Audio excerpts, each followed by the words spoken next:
Welcome, everybody, to this edition of Judgment Free Zone. Being you daily month lives. I don't know what we're calling them, but I think they're Judgment Free Zone. I'm Sarah Grandinetti, and I am joined by my dear friend, my dear irreverent friend, which is one of the things I love the most about you, Connor Hill. Hi, friend. Hello, friend. I thought you were going to say Air Connor, and I was going to be like, ooh, am I, gaining that status? Yes, you should have your own tennis shoe out real soon. So good. I love whoever's idea it was to put us together. I just want to say that. So high Oh, five to that person. yeah, I thought for sure you orchestrated it. I was like, yes, thank you, Sarah. No, I was not the genius in that scenario. So our question today. Do you know what it is? Oh, Do you want me I do, because I was saying it a lot before this, and I have to close my eyes to do it for some reason. Okay. And because all of a sudden the sun moved to a new position and it is gleaming off of the glass building in front of me, so I can't see. How can you be you even when things are not going your way? Great question. You want to answer it? Yeah. I mean, I will answer it with because I've been thinking about this for a while. I was also like, why did Sarah and I get put to this? Do things just like always not go our way, but we're good at being us when that happens? I'm like, is this what's going on here? Um, my question really to follow with that is, do things ever go your way? I mean, some control freaks would feel like they do, I think. That's why they keep doing control. I think you're correct. I think some people are like, no, things always go my way. What are you talking about? Yeah. Yeah, well, so what tools can we give people today? Because what I know is like with access consciousness, when people ask me what do you do for a living as a certified facilitator, I always say like get people to start asking questions. And so as far as like getting back to me, it's like having the awareness of what what enthuses me, like what lights me up, what that even if if I'm firing on all cylinders and there's a rotten tomato thrown from the front row, I still keep going. And so to me it's like what questions can you start to ask when things aren't going your way? And so do you have a favorite like being you question that you go to? Well, I mean, I think it's really funny that well, literally, there's like a million things. So one, did man, where to start? I would like to just say consciousness always has your back to start. And to what you were just talking about, like Jen just messaged in the Zoom thread, when the sun is in your eyes, move. Because I was like sitting here, I'm like, gee, because I spent like 20 minutes before we even got on, like, okay, and this spot up is too bright. This spot, how do I make it so it's gonna work? And then all of a sudden we start, and I'm like, are you kidding me? Ow, ow, ow, ow. And so I'm like, I'm just gonna move. Why do I have to, stay there? I'm like, there's a very important Zoom. We're in front of who knows how many people. I better make sure I don't, do anything. But yeah, I guess we can just change it. But to your question, my favorite tool about it is what Dr. Jane Danger says. It never really shows up the way you think it's going to, Yeah. which I don't even know how you make it a tool other than just an acknowledgement of like really, I guess I could say, man, I it's tough to put it to one thing, because to me it really, this question actually gathers so many things all at once. As the sun moves in my as it moves in my eyes again, it's like following me. Maybe it's because I'm in the spotlight. Oh, I should just enjoy it. Yes, I am like Jesus return. No. um the the acknowledgement that this, like, reality does not create your point of view. Your point of view creates reality. Now, what does that really mean? It's like you take that and you acknowledge that anything that's showing up, it's something you've chosen. And so for me, the tool I am not so good at, but I use to the best of my ability is, okay, what have I been choosing to create this? Well, my favorite being you tool, and it's so simple, is if I were truly being me here, what would I choose? If I were truly being me here, what would I be aware of? If I were truly being me here, what would be available for me, you know?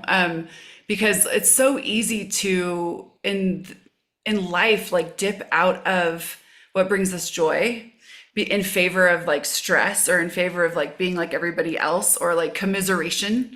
And so when we go to commiserate into someone else's reality, we step out of being us. And so asking questions that are like so simple, like if I were truly being me here, what would I choose? And you'll realize that, you know, there's a collective energy oftentimes when you're around, whether it's like certain groups of people, whether it's like family, there's a collective energy that you'll tap into and you'll just kind of go there. And I know even for me as a mom, there are times when if you're a parent out there and you've ever heard your parents' words come out of your own mouth, and you're like, ah, like, why did I just say that? I'm being my mother. I have to stop so often and go, okay, how I was shown parenting is like a programming that I have that I was delivered as a child, but it doesn't mean I have to be that parent or I have to resist and react to the parents I had. So I'm constantly asking if I were truly being me here, would I really be upset that they're up after curfew? No. Do I even need a curfew? Can I just trust my kids and have a conversation with them? And it's so different when you actually access what's true for you rather than trying to create from someone else's rules and regulations and conclusions and judgments. Yeah. Yeah. This is funny because I'm a little bit like I'm having a tough time speaking because I'm like, I hope we're making sense to a lot of people because I feel like what we're talking about is really advanced stuff as far as access consciousness is concerned. So if y'all are getting it, good on you. If you're sitting there going, what the F are these two people talking about? It's totally okay because we're really touching on some things that I definitely did not get for some period of time. Cool. I'm still getting. So I said, do you have a being you list? man, really, that's a great question. What you just said. The if you were being you, what would you choose? If I was being me, what would I choose? And as you were talking about, one of the things I realized, how many of you watching right now, when you're actually being you, and when you've actually been you in your life, how much were you made wrong? Like you're not supposed to do that. You're not supposed to be that. You're not supposed to do that. You're not supposed to be that. Would that actually, you know, create more in the situation? Even if people get upset, like Sarah talked about, like what would you actually choose? But especially with parenting, I mean, geez, there's such a this is how you're supposed to do it, and this is what you're supposed to do. Like my both of my parents, I shouldn't say both. I say both of my parents got divorced. Well, that would be required. My parents got divorced, and like I could tell as a young kid, they both really had a point of view about it that it was bad and wrong and they shouldn't do it. And I was like, I don't care. Like, do whatever makes you happy. Which, like, maybe some of you as kids weren't willing to let your parents do what makes them happy. That's fine. But if you were a kid that was like, hey, parents, why don't you just do what makes you happy? You know, maybe you let you do what makes you happy. And I think you told me yourself, Sarah, that one of your kids was like, I'm so grateful for you living the life you are living because you inspire me to make choices for myself. And you were like, I think you were telling me, like, she talked about the very thing that I was like, this is the worst part about me, but I keep doing it because I have to, or whatever it might be. Well, I wonder if I know as you brought up, like there are people watching these lives that might not have ever heard of access consciousness and the tools. Um, so to explore what being you is, it's definitely a deep dive, and there's always so much more to explore because we're brought up with these projections of like who we should be and who we can't be. And, with projections, a great one is, when a kid doesn't want to say hello to an adult, the parents are like, oh, she's shy. And then you think, oh, I'm shy. And then you define yourself as shy. And there's so many things with that one definition of you that you won't approach in life because you're shy. You won't go out for the school play. You won't ask a girl out on a date because you're shy because of that one definition. So with Access, what we do is we start to ask questions to get you to more of you and more of what is actually true for you if you didn't have to buy all of these definitions about you. Or, maybe you've failed at something, growing up, and then you're like, no, I'll never do that again. And then you define yourself, and so less choice is available.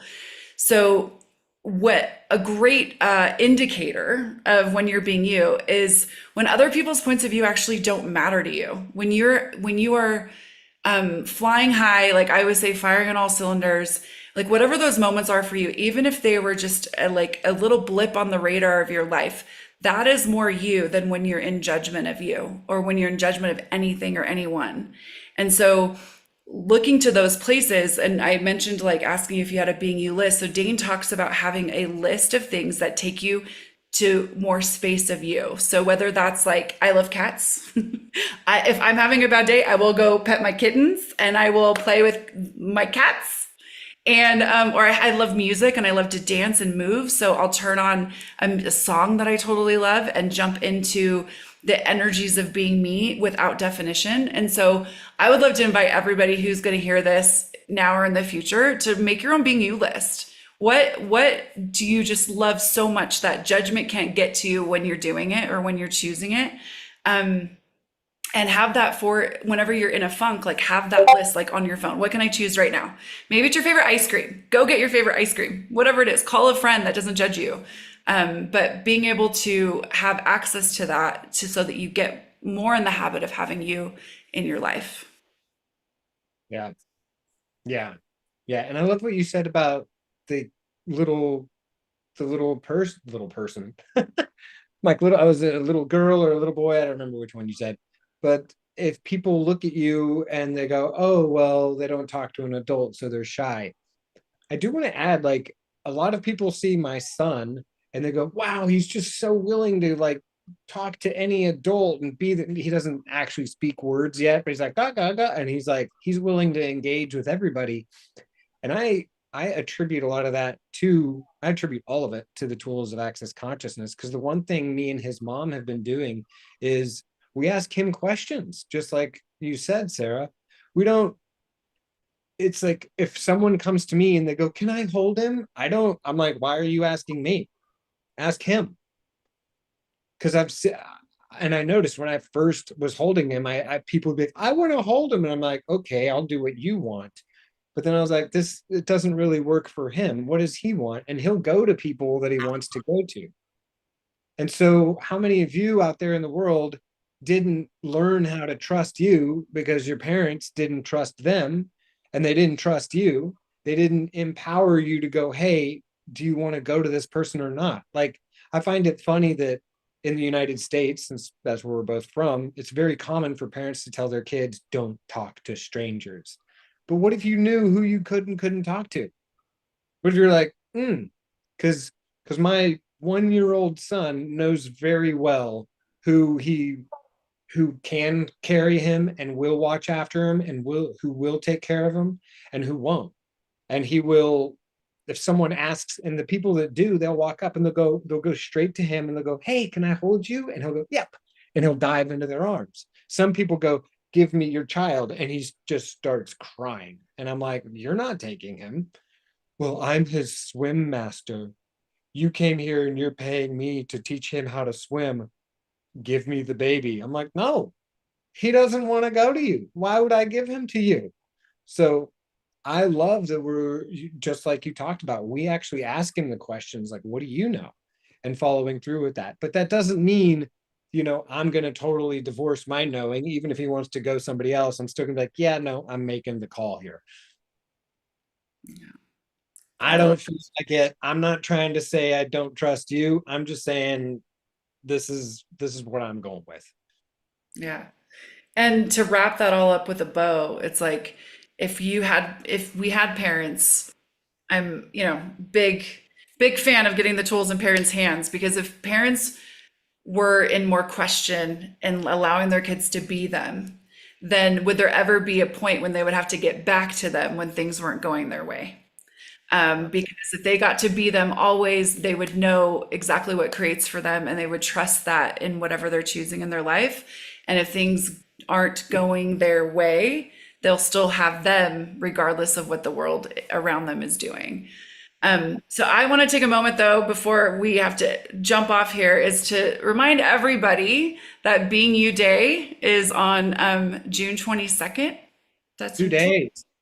Make sure you are going to beingyouday.com and downloading your free ticket to join us or join Dr. Dain here for a special Being You Day extravaganza. I'm not even gonna call it a class because that word is like so small. Um, and Celeb- Calling it what? a celebration. I like calling it a celebration, a Being You Day celebration. I like it.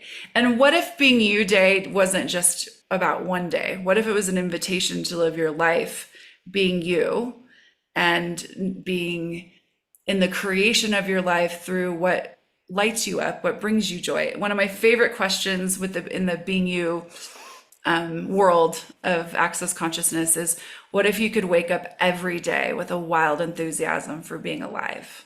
What would it look like to look at every day that you get to be here as another invitation for you to find out, discover, explore, and claim more of you?